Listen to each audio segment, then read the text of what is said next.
नमस्कार। नेपाल टेलिभिजन समाचारमा स्वागत छ। म श्वेता सिन्हा साथमा छु म गोविन्द धिताल। सुरुमा यस प्रसारणका प्रमुख समाचार। सूचनाको हक र प्रेस स्वतन्त्रताको पूर्ण ग्यारेन्टीका लागि प्रधानमन्त्रीको प्रतिबद्धता, राज्यप्रतिको जिम्मेवारी र नागरिकप्रतिको जवाफदेहितामा अविचलित नेपाल टेलिभिजनको प्रशंसा। नेपाल टेलिभिजन स्थापनाको 38 वर्ष पूरा, राष्ट्रिय दायित्व वहन गर्दै विकास र प्रविधिको उच्चतम प्रयोगमा निरन्तर लागिरहने प्रतिबद्धता। प्रधानमन्त्री प्रचण्ड र राष्ट्रिय स्वतन्त्र पार्टीका सभापति लामिछानेबीच भेट, गृह मन्त्रालयकै विषयले सत्ता गठबन्धन नटुटोस् भन्ने आफ्नो कोसिस रहेको प्रधानमन्त्रीको भनाई। ट्रान्सपरेन्सी इन्टरनेसनलको भ्रष्टाचार अवधारणा सूचकाङ्कमा नेपालको अवस्थामा सुधार, तर अझै पनि बढी भ्रष्टाचार हुने मुलुकको सूचीमा। पाकिस्तानको पेशावर शहर स्थित मस्जिदमा भएको विस्फोटमा मृत्यु हुनेको संख्या 92 पुग्यो। आतंकवादको विरुद्ध एक भएर लड्ने पाकिस्तानी प्रधानमन्त्रीको उद्घोष। र बंगलादेशमा आयोजना हुने साफ U20 राष्ट्रिय महिला फुटबलमा भाग लिन नेपाली टोली ढाकातर्फ। नेपाल लगायत बंगलादेश, भारत र भुटान प्रतियोगितामा सहभागी हुने।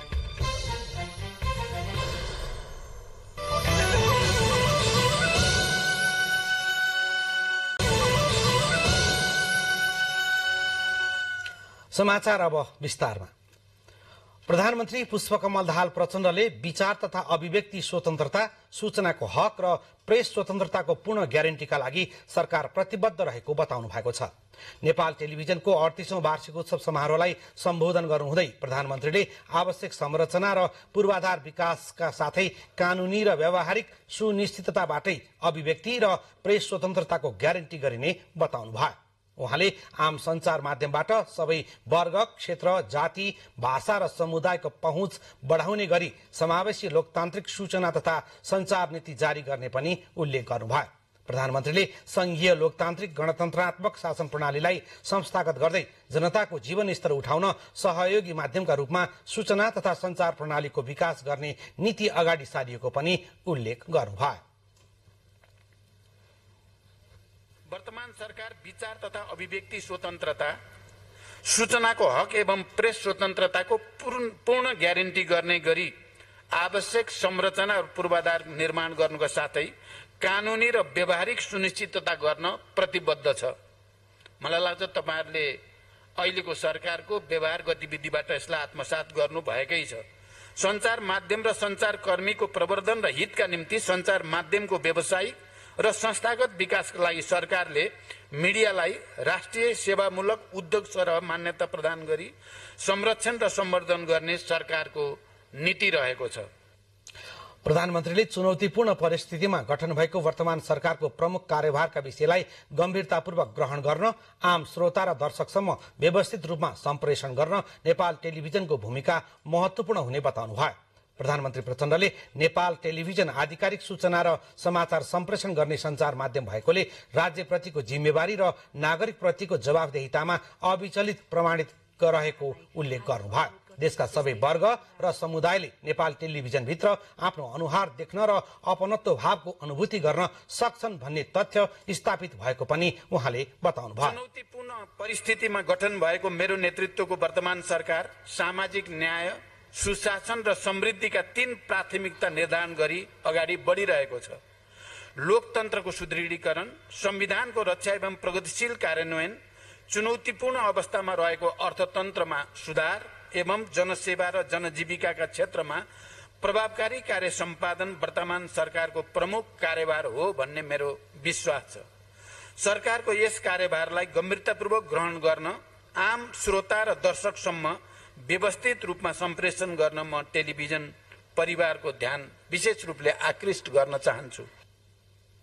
सञ्चार तथा सूचना प्रविधि मन्त्री रेखा शर्माले नेपाल टेलिभिजन थप व्यावसायिक र प्रतिस्पर्धी बन्नुपर्ने बताउनु भयो। उहाँले नेपाली समाजको आवश्यकता र आम नागरिकको अपेक्षा पूरा गर्दै अब्बल बन्न सक्नुपर्छ पनि भन्नुभयो। टेलिभिजनको विकास, क्षमता, अभिवृद्धि तथा कर्मचारीहरूको सेवा, सुविधा र वृत्ति विकासप्रति मन्त्रालय सदैव सकारात्मक रहेको छ। तपाईहरू पनि यस कर्मथलोप्रति सधैँ इमानदार र प्रतिबद्ध नै भई मेहनत गर्नुहुनेछ भन्ने विश्वास हामीले लिएका छौं। कार्यक्रममा नेपाल टेलिभिजनका कार्यकारी अध्यक्ष समीरजङ शाहले सूचना र सञ्चार क्षेत्रमा भएको परिवर्तनलाई आत्मसात गर्दै संस्थानले व्यावसायिक दक्षता र सिपको विकासमा जोड दिएको बताउनुभयो। हामीले समाचार सामग्रीमा सुधार गर्ने, वित्तीय अनुशासन कायम गर्ने, कर्मचारीको हितका कुराहरूलाई केन्द्रमा राखेर काम गरिरहेका छौं। लामो समयदेखि पदपूर्ति हुन नसकी अदालतमा रहेको विषय टुङ्गोमा पुगेको छ। नेपाल टेलिभिजनका महाप्रबन्धक फुलमान बल तामाङले नागरिक प्रतिको जिम्मेवारीलाई वहन गर्दै नेपाल टेलिभिजनले राज्यका प्राथमिकतामा परिवर्तनको आवाज हुने गरी काम गरेको बताउनुभयो। जुन खालको चरित्र हुनुपर्ने हो, राष्ट्रिय प्रसारणले जुन खालको यो संविधान लोकतन्त्र, हामी संघीय लोकतान्त्रिक गणतन्त्रको जुन उपलब्धि हो, यसलाई कार्यान्वयनको क्रममा हामीले जुन खालको चाहिँ काम गर्नुपर्ने हो, त्यो काम अहिले सघाउने छ भन्ने मलाई लाग्छ। कार्यक्रममा नेपाल टेलिभिजन कर्मचारी संघका अध्यक्ष गोपाल प्रसाद दाहाल, नेपाल टेलिभिजन कर्मचारी युनियनका अध्यक्ष भोजबहादुर विश्वकर्मा र नेपाल पत्रकार महासंघ नेपाल टेलिभिजन प्रतिष्ठान शाखाका अध्यक्ष दीपकजङ हमाल संस्थानका व्यावसायिक र संस्थागत विकासका लागि सबै हातेमालो गरेर अघि बढ्नुपर्छ भन्ने कुरा बताउनु भएको थियो। नेपाल टेलिभिजनको दुनियाँमा नेपालकै पहिलो टेलिभिजन नेपाल टेलिभिजन आजदेखि 38 वर्ष पूरा गरी 39औं वर्षमा प्रवेश गरेको छ। 39औं वर्ष प्रवेशको अवसर पारेर नेपाल टेलिभिजनले विशेष कार्यक्रमको आयोजना गर्दै आफ्नो वार्षिक उत्सव सम्पन्न गरेको छ। नेपाल टेलिभिजनले आफ्नो 38औं वार्षिक उत्सव औपचारिक र विभिन्न सृजनात्मक कार्यक्रम गरी मनाएको छ।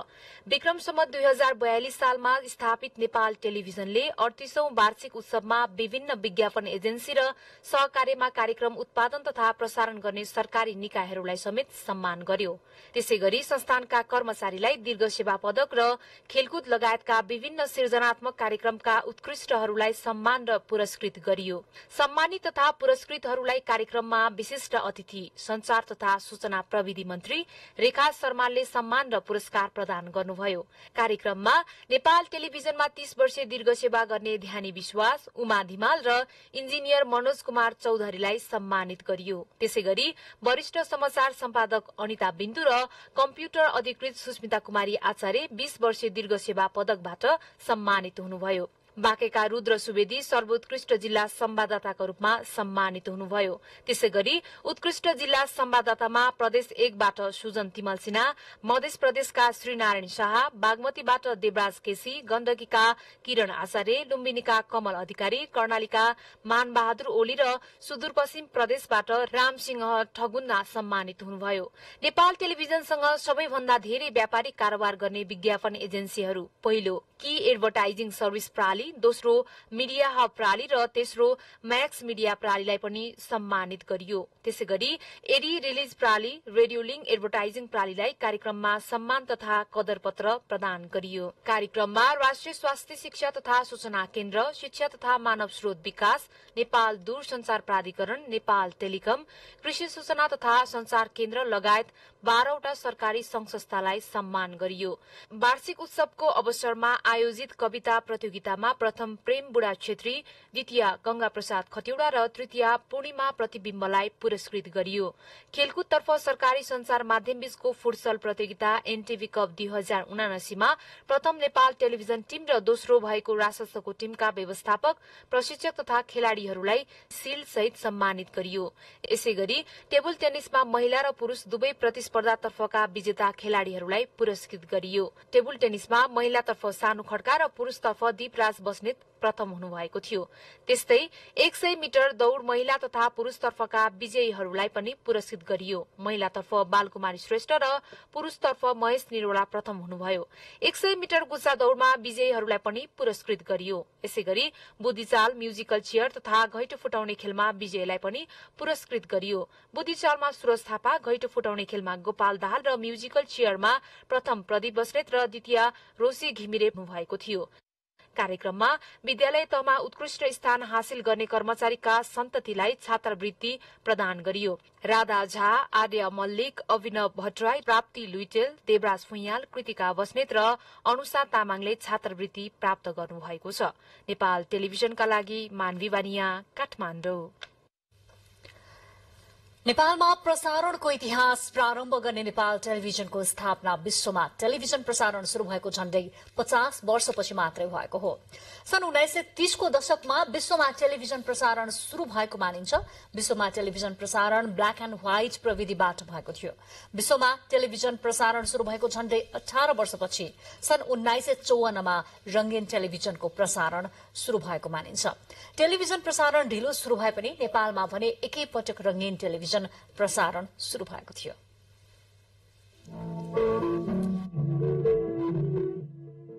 विश्वमा टेलिभिजन प्रसारण शुरू भएको झण्डै 50 वर्षपछि नेपालमा टेलिभिजन प्रसारण प्रारम्भ भएको हो। नेपालमा पहिलो पटक 2041 साल माघ 17 गते अर्थात सन् 1985 जनवरी 30 मा नेपाल टेलिभिजनको स्थापना भएको थियो। विश्वमा सन् 1930 को दशकमा टेलिभिजन प्रसारण आरम्भ भएको मानिन्छ। बेलायतमा बीबीसीले सन् 1936 बाट नियमित टेलिभिजन प्रसारण आरम्भ गरेको थियो। अमेरिकामा पनि सन् 1936 मै नेशनल ब्रोडकास्ट टेलिभिजनको स्थापना भएको थियो। शुरूमा टेलिभिजन प्रसारण ब्ल्याक एण्ड व्हाइट प्रविधिबाट भएको थियो। विश्वमा टेलिभिजन प्रसारण शुरू भएको झण्डै 18 वर्षपछि सन् 1954 मा रंगीन टेलिभिजनको प्रसारण शुरू भएको मानिन्छ।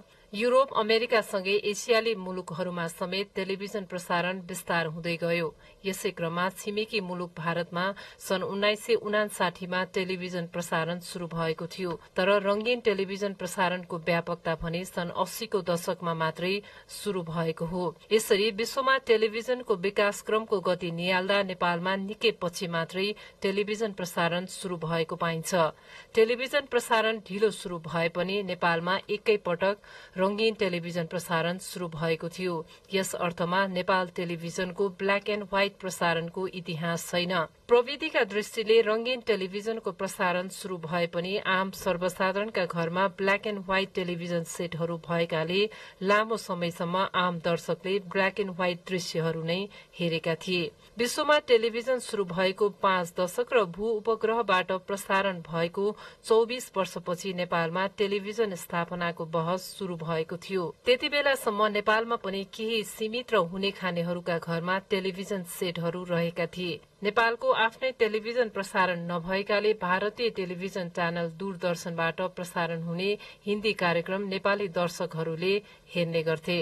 एकातिर भारतीय संस्कृति हावी हुने चिन्ता रहेको थियो, अर्कोतर्फ नेपालमा टेलिभिजन प्रसारण शुरू गर्न मुलुकले धान्न नसक्ने भन्दै तत्कालीन राष्ट्रिय पञ्चायतमा चर्को बहस भएको थियो। गरिबी र भौगोलिक विकटता रहेको नेपाल जस्तो मुलुकले टेलिभिजन जस्तो विलासी संचार माध्यम धान्न सक्दैन भन्नेहरूको नीति निर्माण तहमा तत्कालीन समयमा बाहुल्यता थियो। अर्कोतर्फ स्वास्थ्य, शिक्षा र पूर्वाधार विकासका लागि श्रव्य दृश्य माध्यम अति जरूरी हुन्छ भन्ने तर्क पनि थियो। यही बहसकै बीच 2041 सालमा परियोजनाका रूपमा नेपाल टेलिभिजनको स्थापना भएको हो। नेपालमा टेलिभिजन स्थापनाको प्रसंगमा तत्कालीन राजा वीरेन्द्रको समेत विशेष रुचि जोडिएको पाइन्छ। सोही बमोजिम तत्कालीन राष्ट्रिय पञ्चायतमा प्रस्तुत सरकारको नीति तथा कार्यक्रममा टेलिभिजन प्रसारणलाई पनि प्राथमिकता दिइएको थियो। सोही नीति अनुसार नेपालमा पहिलो पटक नेपाल टेलिभिजन परियोजनाका रूपमा शुरूआत गरिएको हो।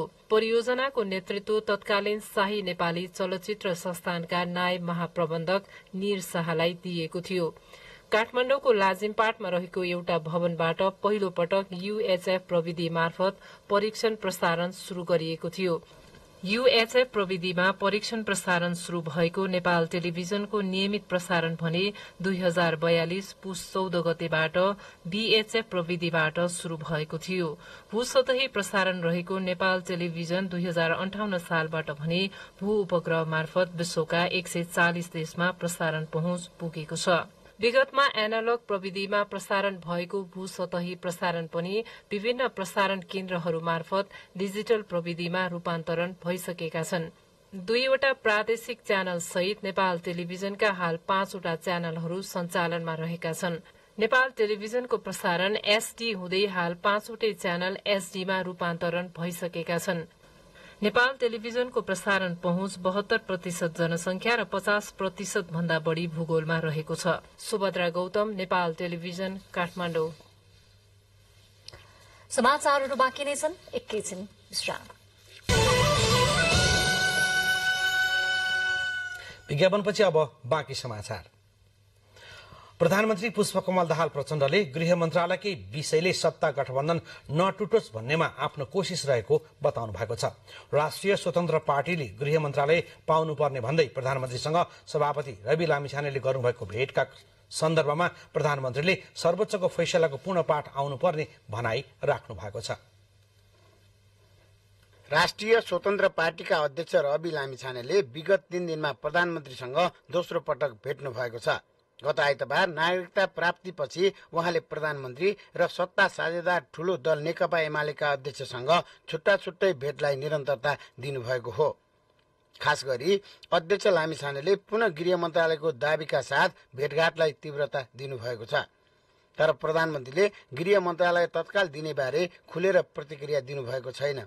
तर राष्ट्रिय स्वतन्त्र पार्टीले भने सरकार निर्माणका बेला भएको सहमति अनुसार अगाडि नबढ्दा समस्या आउने भन्दै गृह मन्त्रालय पाउनुपर्ने दबाव बढाएको छ। यसैबीच प्रधानमन्त्री पुष्पकमल दाहाल प्रचण्डले गृह मन्त्रालयकै कारण गठबन्धनमा समस्या नआओस् भन्नुभएको छ। रासपा अध्यक्ष लामिछानेले गर्नुभएको भेटपछि माओवादी केन्द्रको पदाधिकारी बैठकमा सहभागी भएर बाहिरिने क्रममा प्रधानमन्त्रीले सल्लाह हुँदैछ सकेसम्म गठबन्धन नटुटोस् भन्नेमा आफ्नो कोसिस रहेको बताउनु भयो। सकेसम्म भइराख्ने हाम्रो नटुटोस् भन्ने अदालतको पूर्ण पाठ पुर्नु भयो, त्यो पनि पूर्ण पर्ने आवश्यकता छ भन्ने सुझाव छ मलाई। पूर्ण पाठ नआइन्जेल आफैले राख्नुहुन्छ गृह मन्त्रालय, हामी सल्लाह गर्दैछौँ। यसैबीच रासपा संसदीय दलका नेता डीपी अर्यालले तत्काल सरकार छोड्ने विषयमा छलफल नभएको प्रतिक्रिया दिनुभएको छ।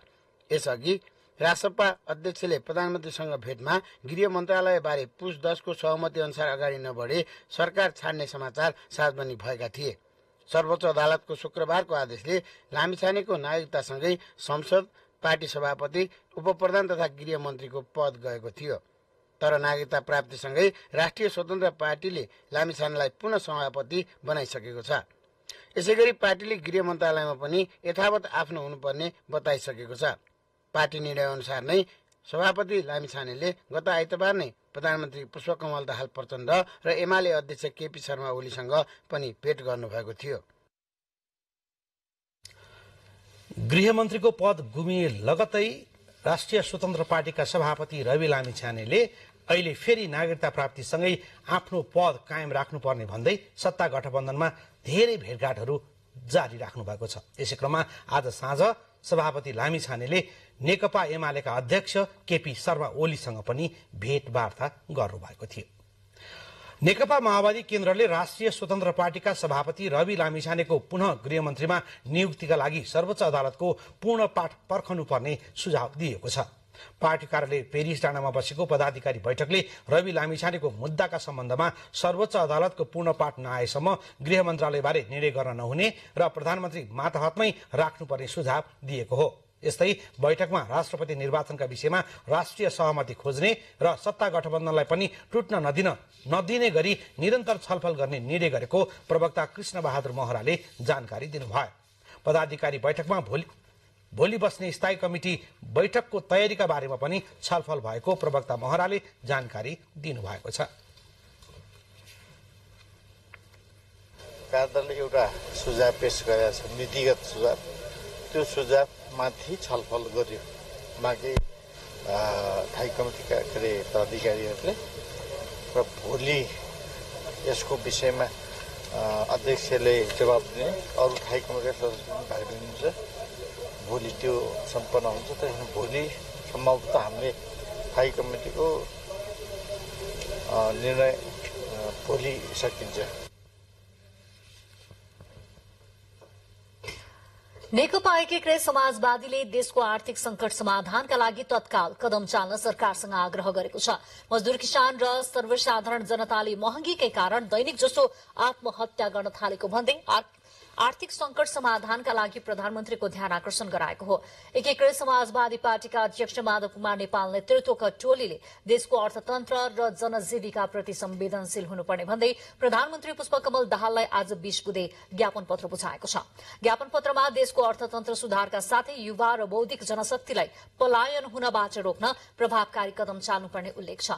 एकीकृत समाजवादीले महँगी नियन्त्रण, समस्याग्रस्त उद्योग तथा व्यवसायले जरिवाना र कर तिर्ने सुविधा तथा भाका नाघेका ऋणको किस्ता र ब्याज तिर्ने अवधि 2080 असार मसान्तसम्मलाई बढ़ाउन समेत माग गरेको छ। प्रधानमन्त्री दाहालले ज्ञापन पत्रमा उल्लेखित विषयप्रति सरकार गम्भीर रहेको बताउँदै समस्या समाधानका लागि सबै सरकारवाला पक्षसँग छलफल गर्ने बताउनुभयो। उहाँले नीतिगत रूपमै बजार भावलाई नियन्त्रण गर्ने र जनजीविका सहज बनाउने प्रतिबद्धता पनि व्यक्त गर्नु भएको छ। कारण आम मानिसलाई बाँच्न पनि धौधौ भएको अवस्था छ। जनतामा व्यापक निराशा र राजनीतिप्रति नै वितृष्णा देखिन्छ। आम जनताका समस्या समाधान गर्दै निराश हुनबाट जोगाउनु सरकारको प्राथमिक कर्तव्य हुन आउँछ। प्रधानमन्त्री पुष्पकमल दाहाल प्रचण्डले आफ्नो तेस्रो कार्यकालमा शासनको नेतृत्व सिंहदरबारबाट गर्ने सोच बनाएको बताउनु भएको छ। आज दिउँसो प्रधानमन्त्री तथा मन्त्री परिषदको कार्यालय सिंहदरबारमा प्रधानमन्त्री कार्यालय मातहतका निकाय र कार्यालयहरूको बैठकमा प्रधानमन्त्रीले उक्त कुरा बताउनु भएको हो। बैठकलाई सम्बोधन गर्दै प्रधानमन्त्रीले मैले सिंहदरबारलाई कार्य सञ्चालनको मुख्य थलोको रूपमा लिएको बताउनुभयो। विगतमा सिंहदरबार बाहिर वा निवासबाट शासन चलाउने काम भएको तीतो अनुभूति रहेको भन्दै प्रधानमन्त्रीले यसपटक उक्त गल्ती नदोहोर्याउने बताउनुभयो। सुशासन, सामाजिक न्याय र समृद्धिको आकांक्षा पूरा गर्ने अठोटका साथ आफू आएको भन्दै प्रधानमन्त्रीले सदनमा प्राप्त विश्वासको मत पनि त्यही जिम्मेवारी रहेको र गम्भीर रूपमा लिएको बताउनुभयो। सम्बोधनका क्रममा प्रधानमन्त्री प्रचण्डले कर्मचारी संयन्त्रमा दण्ड र पुरस्कारको व्यवस्थालाई प्रभावकारी रूपमा लागू गरिने पनि बताउनुभयो। समाचारहरू बाँकी नै छन्, एकैछिन विश्राम। विज्ञापनपछिको बाँकी समाचारमा यहाँहरूलाई पुनः स्वागत छ। ट्रान्सपरेन्सी इन्टरनेशनलको भ्रष्टाचार अवधारणा सूचकाङ्कमा नेपाल बढी भ्रष्टाचार हुने मुलुकको सूचीमा परेको छ। तर सन् 2021 को तुलनामा नेपालले अवस्थामा सुधार गर्दै 110औं स्थानमा रहेको छ। प्रतिवेदन अनुसार विश्वका करिब 2/3 मुलुकमा भ्रष्टाचार गम्भीर समस्याको रूपमा रहेको छ। भ्रष्टाचार अवधारणा सूचाङ्कमा गत वर्षको भन्दा नेपालको अवस्थामा सुधार आएको छ। ट्रान्सपरेन्सी इन्टरनेशनल टीआईले आज सार्वजनिक गरेको भ्रष्टाचार अवधारणा सूचाङ्क करप्सन पर्सेप्सन इन्डेक्स सीपीआई 2022 मा नेपाल 110औं स्थानमा रहेको छ। सीपीआई 2022 मा 100 मा 34 अंक प्राप्त गरेको नेपाल 110औं स्थानमा रहेको हो। सीपीआई 2021 मा 33 अंक सहित नेपाल 117औं स्थानमा थियो। सूचाङ्कमा नेपालको अवस्थामा सुधार देखिए पनि भ्रष्टाचार व्याप्त मुलुकहरूको श्रेणीमा भने कायम नै रहेको छ, किनकि सूचाङ्कमा 50 भन्दा कम स्कोर गर्ने मुलुकहरूलाई बढी भ्रष्टाचार हुने मुलुकका रूपमा मानिने गरिएको छ। नेपालले औसत अंक पनि पुर्याउन सकेका छैन र त्यसपछि 50 मार्क्स पनि कटाउन सकेको छैन। त्यसैले यो 1 अंक माथि तलले चाहिँ भ्रष्टाचार न्यूनीकरण भएको भनेर मान्न सकिँदैन। ट्रान्सपरेन्सी इन्टरनेशनल नेपालको विगत 10 वर्षको प्रतिवेदन हेर्ने हो भने नेपालको अवस्थामा उत्साहजनक सुधार देखिन्छ। सन् 2012 मा विश्वका 176 मध्ये भ्रष्टाचार हुने मुलुकको सूचीमा 139औं नम्बरमा थियो। सीपीआई 2022 मा दक्षिण एसियाली राष्ट्रहरू मध्ये भुटानको अवस्था सबैभन्दा राम्रो छ। 68 अंक पाएको भुटान 25औं स्थानमा छ। मालदिप्स र भारत समान 40 अंक सहित 85औं स्थानमा छ। दक्षिण एसियामा बढी भ्रष्टाचार हुने मुलुकमा पाकिस्तान, बंगलादेश र अफगानिस्तान रहेका छन्। पाकिस्तान 140औं, बंगलादेश 147औं र अफगानिस्तान 185औं स्थानमा छन्। नेपालको छिमेकी चीन 45 अंक सहित 65औं स्थानमा छ। वर्ष 2022 को सूचाङ्कमा डेनमार्क 90 अंक प्राप्त गरी सबैभन्दा कम भ्रष्टाचार हुने मुलुकमा स्थापित छ। अफ्रिकी राष्ट्र सोमालिया सबैभन्दा बढी भ्रष्टाचार हुने मुलुकका रूपमा सूचीकृत भएको छ। सोमालियाले 100 मा 12 अंक मात्र प्राप्त गरेको छ। सूचाङ्कमा 100 अंकले अति स्वच्छ र 0 अंकले अति भ्रष्ट जनाउँछ। यसैगरी 50 भन्दा कम अंक प्राप्त गर्ने मुलुकहरू बढी भ्रष्टाचार हुने मुलुकका रूपमा मानिन्छन्। यस वर्षको औसत अंक 43 रहेकोले विश्वका करिब 2/3 मुलुकमा भ्रष्टाचार गम्भीर समस्याको रूपमा रहेको ट्रान्सपरेन्सी इन्टरनेशनलको भ्रष्टाचार अवधारणा सूचाङ्क करप्सन पर्सेप्सन इन्डेक्समा उल्लेख छ। अब वर्ल्ड जस्टिस प्रोजेक्टले केमा सर्वेक्षण गर्छ भन्दा सरकार, न्यायालय, संसद र सुरक्षा निकायका प्रतिनिधिहरूद्वारा निजी स्वार्थको लागि पदको दुरुपयोगबारे सर्वेक्षण गरेको छ। यसमा त हामी त अझ भ्रष्टाचार बढी भएको छ, अझै यसमा चुकेका छौँ, अझै यसको काम राम्रो भएको छैन भन्ने कुरा चाहिँ दर्शाइरहेको छ। सन् 2022मा विश्व bank, World Economic Forum, Global Inside, Bertelsmann Foundation, World Justice Project र VDEM सहित 6वटा संस्थाद्वारा प्रकाशित सर्वेक्षणलाई करप्सन पर्सेप्सन इन्डेक्स 2022 को आधार मानिएको छ। सन् 2022 को सूचाङ्कमा नेपालको स्थान औसत भन्दा तल रहेकोले भ्रष्टाचार गम्भीर समस्याकै रूपमा रहेको देखिएको छ। यसैबीच ट्रान्सपरेन्सी इन्टरनेसनलले प्रतिवेदनमा भ्रष्टाचार विरोधी प्रतिबद्धतालाई प्राथमिकता दिन, सूचनाको हक कायम राख्न तथा भ्रष्टाचार र त्यसबाट उत्पन्न हुने द्वन्द्वबाट मुक्त हुन सरकारलाई आग्रह गरेको छ। हुलाकी सड़क अन्तर्गत कपिलवस्तुको राजपुरदेखि दत्तपुरसम्मको सड़क निर्माणमा भएको ढिलाइले यात्रुलाई शास्ति खेप्नु परेको छ। गत कार्तिक 29 गतेसम्ममा यो सड़क खण्डको निर्माण कार्य सम्पन्न गर्ने गरी ठेक्का लगाइए पनि अहिलेसम्म जम्मा 35% मात्र निर्माणको काम सकिएको छ।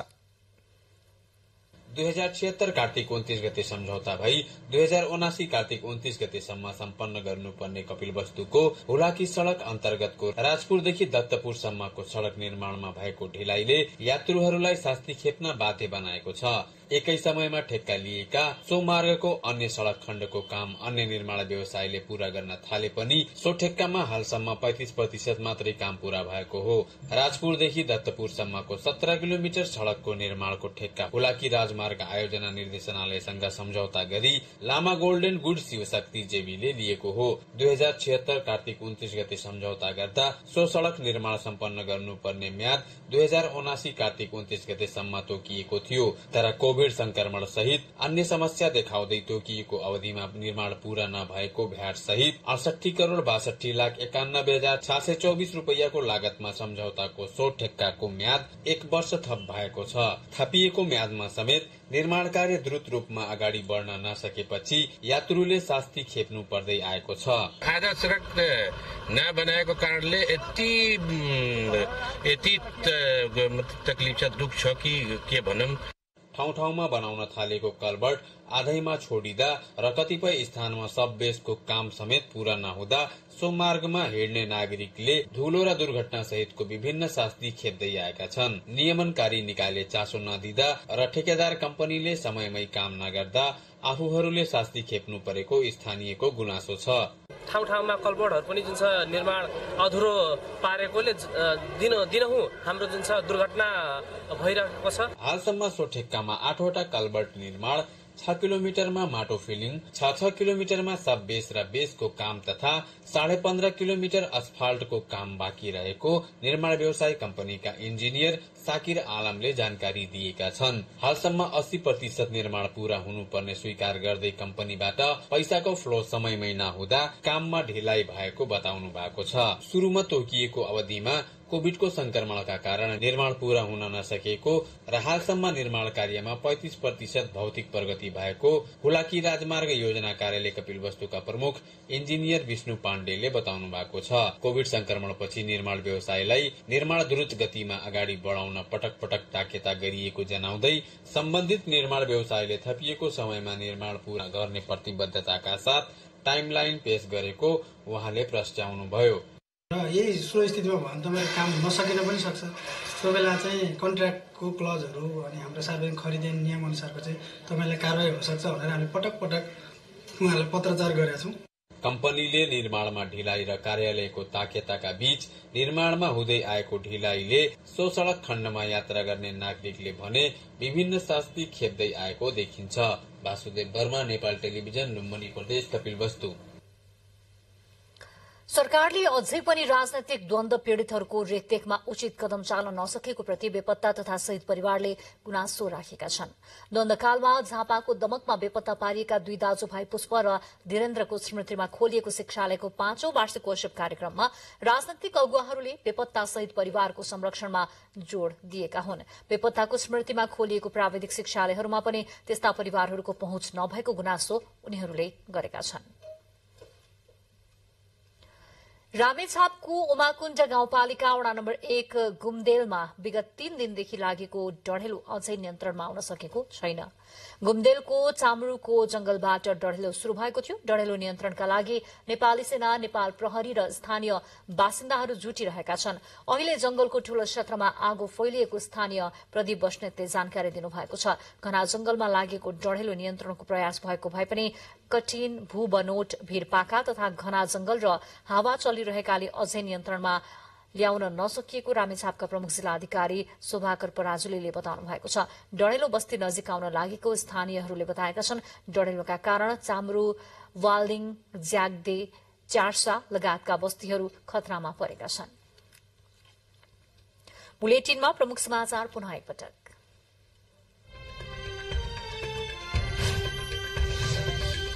सूचनाको हक र प्रेस स्वतन्त्रताको पूर्ण ग्यारेन्टीका लागि प्रधानमन्त्रीको प्रतिबद्धता, राज्यप्रतिको जिम्मेवारी र नागरिकप्रतिको जवाबदेहितामा अविचलित नेपाल टेलिभिजनको प्रशंसा। नेपाल टेलिभिजन स्थापनाको 38 वर्ष पूरा, राष्ट्रिय दायित्व वहन गर्दै विकास र प्रविधिको उच्चतम प्रयोगमा निरन्तर लागिरहने प्रतिबद्धता। प्रधानमन्त्री प्रचण्ड र राष्ट्रिय स्वतन्त्र पार्टीका सभापति लामिछाने बीच भेट, गृह मन्त्रालयकै विषयले सत्ता गठबन्धन नटुटोस् भन्ने आफ्नो कोशिश रहेको प्रधानमन्त्रीको भनाई। ट्रान्सपरेन्सी इन्टरनेशनलको भ्रष्टाचार अवधारणा सूचकाङ्कमा नेपालको अवस्था सुधार, तर अझै पनि बढ़ी भ्रष्टाचार हुने मुलुकको सूचीमा। पाकिस्तानको पेशावर शहरस्थित मस्जिदमा भएको विस्फोटमा मृत्यु हुनेको संख्या 92 पुग्यो। आतंकवादको विरूद्ध एक भएर लड्ने पाकिस्तानी प्रधानमन्त्रीको उद्घोष। र बंगलादेशमा आयोजना हुने साफ T20 राष्ट्रिय महिला फुटबलमा भाग लिन नेपाली टोली ढाकातर्फ प्रस्थान। नेपाल लगायत बंगलादेश, भारत र भुटान प्रतियोगितामा सहभागी। अब बाँकी समाचारहरूको क्रम। दैलेखको नारायण नगरपालिकाले नगर क्षेत्रभित्रको सड़क व्यवस्थित बनाउने अभियान शुरू गरेको छ। नगरपालिकाले सार्वजनिक जग्गाहरूमा निर्माण गरिएका संरचनाहरू हटाउँदै पुनर्निर्माण अभियान शुरू गरेको हो। अभियान शुरू भएसँगै नगरपालिकाभित्रको सड़क चौडा गर्ने, नाली व्यवस्थापन गर्ने, सड़क पेटी भत्काउने काम शुरू भएको छ। पहिलो चरणमा देवकोटा चोक, डेकेन्द्र चोक, काँडा चौर लगायतको व्यवस्थापन गर्ने र दोस्रो चरणमा सड़क पेटी चौडा र अव्यवस्थित टहरा सड़क चौडा बनाउने निर्णय भएको छ। नगरपालिकाको मुख्य केन्द्र र सदरमुकाम भएकोले सवारी चाप व्यवस्थापनसँगै सुन्दर नगरपालिका बनाउने अभियान अन्तर्गत यस्तो अभियान शुरू गरिएको नगरपालिकाले जनाएको छ।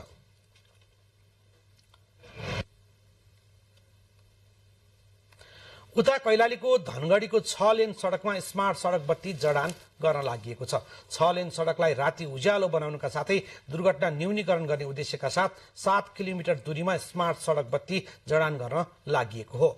2.5 करोड़ रुपियाँको लागतमा मोहना पुलदेखि धनगढ़ी विमानस्थल गेटसम्म स्मार्ट सड़क बत्ती जडानको कार्य भइरहेको धनगढ़ी उपमहानगरपालिकाको कार्यालयले जानकारी दिएको छ। नगरपालिकाका अनुसार 216 पोलमा 432 वटा लाइट जडान गरिएका छन्। सेन्सर युक्त स्मार्ट सड़क बत्ती साँझ परेपछि आफै बल्ने र बिहान आफै निभ्ने प्रविधि राखिएको नगरपालिकाले जनाएको छ। माघ अन्तिमबाट बत्ती बाल्ने गरी जडान कार्य भइरहेको छ।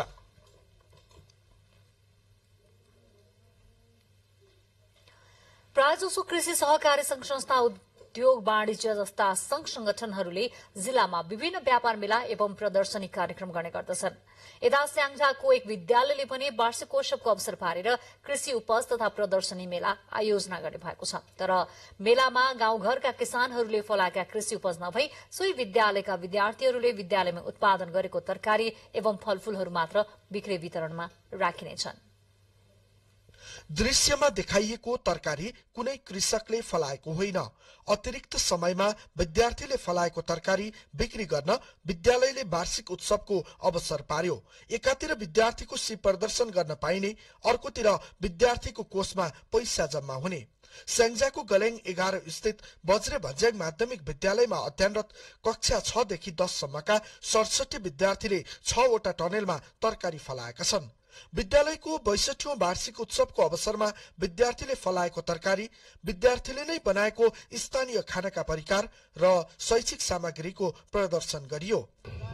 खानाका परिकारका स्टलहरू, विज्ञान गणित विषयका शैक्षिक सामग्रीका प्रदर्शनी र विद्यार्थी आफैले निर्माण गरेका सामग्रीको प्रदर्शनीका स्टलहरू राखिएको छ। अतिरिक्त समयमा लगाइएको तरकारीबाट आमदानी हुन थालेपछि विद्यार्थीहरू घरमा भन्दा विद्यालयमा आकर्षित हुन थालेका छन्। यसरी फलाइएको तरकारीबाट आएको आमदानी विद्यार्थीकै कोषमा राखिने र उनीहरूकै हकितमा प्रयोग गरिने विद्यालयका नेत्र गइरहेको भनाइ छ। पढ्दै कमाउँदै कार्यक्रम अन्तर्गत चाहिँ तरकारीहरू उत्पादन गरेका छन्, खाद्य परिकारहरू चाहिँ गरेका छन्। यो समग्र चाहिँ विद्यार्थीहरूको चाहिँ कोषमा नै पैसा रहन्छ, विद्यार्थीहरूले नै व्यवस्थापन गरेका छन्। शैक्षिक पूर्वाधार विकाससँगै शैक्षिक सुधारको कार्यक्रम प्रदेश सरकारको प्राथमिकता रहेको गण्डकी प्रदेश सरकारका आर्थिक मामिला मन्त्री सीता कुमारी सुन्दासको भनाइ छ। भौतिक पूर्वाधारका विकाससँगै अन्य थप शैक्षिक सुधारका कामहरूमा गण्डकी प्रदेश सरकारको तर्फबाट गर्ने वचनबद्धता समेत समक्ष राख्न चाहन्छु। यहाँका विद्यार्थीलाई मगर समुदायको वेशभूषा, स्थानीय खानाका परिकार र दैनिक जीवनमा गर्ने घरियासी कामको बारेमा पनि विशेष शिक्षा दिइएको छ। उनीहरूलाई कुनै मेला र महोत्सवको आवश्यक छैन। वार्षिक उत्सवमा उनीहरूले आफ्नो उत्पादन प्रदर्शन गरिरहेका छन्। सुशील सुवेदी, नेपाल टेलिभिजन, गण्डकी प्रदेश, स्याङ्जा। अब अन्तर्राष्ट्रिय समाचार। पाकिस्तानको पेशावर शहरको एक मस्जिदमा भएको विस्फोटमा परि मृत्यु हुनेको संख्या 92 पुगेको छ। विस्फोटमा परि 150 जना भन्दा बढ़ी घाइते भएका छन्। बम विस्फोटपछि मस्जिद भवनको एक भाग ध्वस्त भएको छ। आत्मघाती आक्रमण मस्जिदमा प्रार्थना गरिरहेको प्रहरीहरूलाई लक्षित गरी गरिएको अनुमान गरिएको छ। घटनामा ज्यान गुमाउनेहरू मध्ये अधिकांश प्रहरीहरू नै रहेको बताइएको छ। विस्फोट कसले गरायो भन्ने अझै पुष्टि भएको छैन। पाकिस्तानी प्रधानमन्त्री शहबाज शरीफले हमलालाई आतंकवादी हमलाको संज्ञा दिनुभएको छ। प्रधानमन्त्री शरीफले पाकिस्तान सदैव आतंकवादको विरूद्धमा रहेको र त्यस्ता गतिविधिहरू रोक्ने प्रतिबद्धता पनि व्यक्त गर्नुभएको छ। पाकिस्तानी तालिबान समूहले आक्रमण गरेको सरकारी भनाइ छ, तर एक पाकिस्तानी तालिबानले बम विस्फोट गरेको दावीलाई अस्वीकार गरेको छ। विगतमा पाकिस्तानी तालिबानले मस्जिद, विश्वविद्यालय वा बजारहरूमा भएको आक्रमणलाई आफूहरूले नगरेको बताउँदै आएको छ। आफूहरूको लड़ाई पाकिस्तानी जनतासँग नभई सुरक्षा बलसँग भएको तालिबानीको भनाइ छ। बाँकी समाचार एकैछिनमा।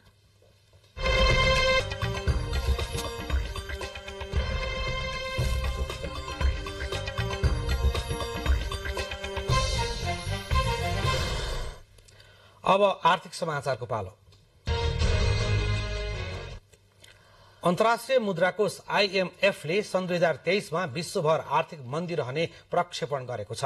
आर्थिक मन्दीका कारण विश्वभर जीवनयापनको लागत बढेर सर्वसाधारणको जीवनयापन कष्टकर बन्न थालेको आईएमएफको टिप्पणी छ। इन्धनमा भइरहेको उच्च मूल्य वृद्धिसँगै चर्किएको मुद्रास्फीतिले अर्थतन्त्रमा प्रतिकूल अवस्था सिर्जना गरेको आईएमएफले जनाएको छ। यस्तै आईएमएफले विकसित मुलुकहरूमध्ये बेलायतको अर्थतन्त्र 0.6% साँघुरिने प्रक्षेपण गरेको छ। बाँकी उन्नत अर्थतन्त्र भएका देशहरूको तुलनामा बेलायतले सन् 2023 मा खराब प्रदर्शन गर्ने आईएमएफको आकलन छ। त्यस्तै सन् 2022 मा बेलायतको आर्थिक वृद्धि दर 4.1% रहने अनुमान आईएमएफले गरेको थियो। यो आर्थिक वृद्धि दर 2023 मा 0.6% घट्ने आईएमएफले प्रक्षेपण गरेको छ। त्यस्तै आईएमएफका अनुसार 2023 मा विकसित मुलुकहरूको अर्थतन्त्र खुम्चिने आकलन छ। गत वर्ष विकसित मुलुकहरूको अर्थतन्त्र 2.7% बढ्ने अनुमान गरिएको थियो। चालू वर्षमा भने 1.2% मात्र रहने प्रक्षेपण आईएमएफको छ। सन् 2022 मा 3.4 रहेको विश्वव्यापी आर्थिक वृद्धि दर 2023 मा 2.9% मा झरेको आईएमएफले जनाएको छ। सन् 2024 मा भने 3.1% सम्म पुग्ने आईएमएफको प्रक्षेपण छ। यस्तै आईएमएफले विश्वव्यापी रूपमा मुद्रास्फीति 2023 मा 6.6% पुग्ने र 2024 मा 4.3% मा झर्ने प्रक्षेपण गरेको छ। आज सुनको मूल्य घटेको छ। यद्यपि चाँदीको मूल्य भने स्थिर रहेको नेपाल सुन चाँदी व्यवसायी महासंघले जनाएको छ।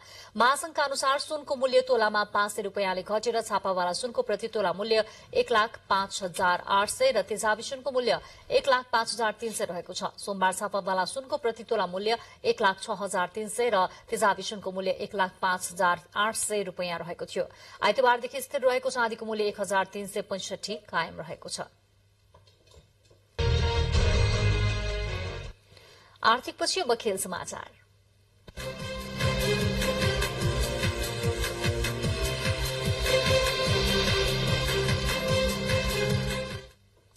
अखिल नेपाल फुटबल संघ एन्फाले बंगलादेशको ढाकामा आयोजना हुने साफ अन्डर-20 राष्ट्रिय महिला फुटबल टीमलाई विदाई गरेको छ। एन्फाले च्याम्पियनशिप खेल्ने नेपाली महिला टोलीलाई आज विदाई गरेको हो। प्रीति राईको कप्तानीमा नेपाली टोलीले च्याम्पियनशिप खेल्ने यसअघि नै घोषणा भइसकेको छ। टोलीमा 23 सदस्य रहेका छन्। विदाई कार्यक्रममा एन्फाका वरिष्ठ उपाध्यक्ष वीरबहादुर खड्काले अनुशासित भएर लक्ष्य प्राप्तिका लागि खेल प्रदर्शन गर्न आग्रह गर्नुभयो। महिला अन्डर-20 साफ च्याम्पियनशिप 2023 को फेब्रुअरी 3 तारिकदेखि 9 तारिक आयोजना हुनेछ। प्रतियोगितामा नेपाल, आयोजक बंगलादेश, भारत र भूटानको सहभागिता रहनेछ। राउण्ड रोबिनको आधारमा हुने प्रतियोगिताको शीर्ष 2 टोलीले उपाधिका लागि प्रतिस्पर्धा गर्नेछन्।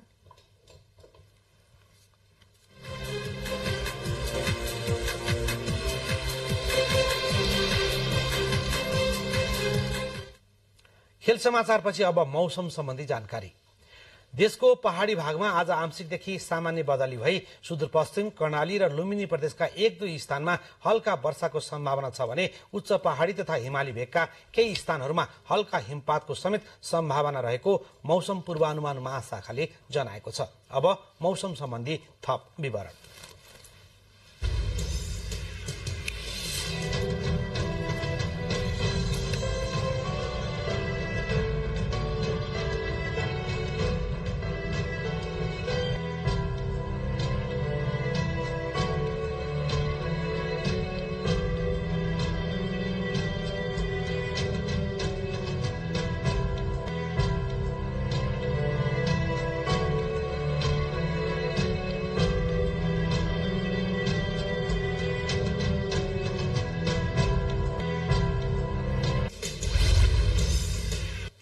मौसम सम्बन्धी यो जानकारी सहित हामी समाचार बुलेटिनको अन्तिममा आइपुगेका छौं।